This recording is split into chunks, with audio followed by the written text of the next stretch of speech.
Magandang araw po sa ating lahat. Pagpalain tayo ng Diyos. Sa atin pong mabuting balita ngayon na pagnilayan ay muli tayong pinapaalalahanan ni Jesus na kung talagang mahal natin siya, ay tutuparin natin ang kanyang utos. At ano nga po ba yung utos ng ating Panginoon? Kung tayo po ay magto-throwback sa kanyang dakilang utos sa unang huling hapunan, ang sabi niya ay magmahalan kayo, no? Gaya ng pagmamahal ko sa inyo. No? Kung tutuusin, ano nga bang sinasabi sa atin sa 10 utos?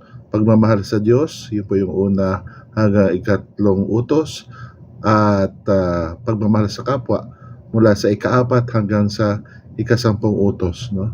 Tukol sa pagmamahal, yun po yung tinatawag na paksa ng pagsusulit sa atin.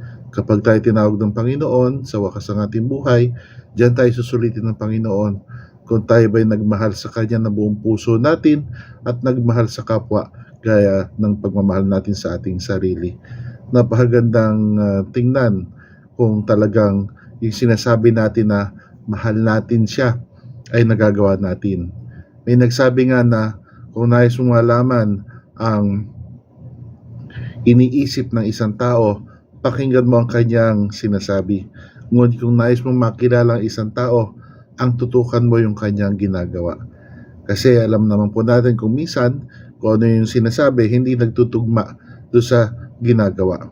Kaya ang pinaka magandang tingnan natin yung ating ugali. No? Kung ito bang ating ugali ay nakikitaan ng pagsisikap natin na sundan si Kristo. Alam naman natin walang taong perpekto at lahat tayo work in progress.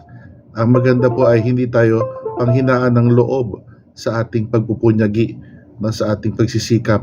Ano na ba ang aking nagawa ngayong maghapon upang yung sinasabi kong gusto kong maging tagasunod ni Kristo ay aking maisakatuparan, on-site man o online, face-to-face man o hindi, sa aking mga nakakasalamuha.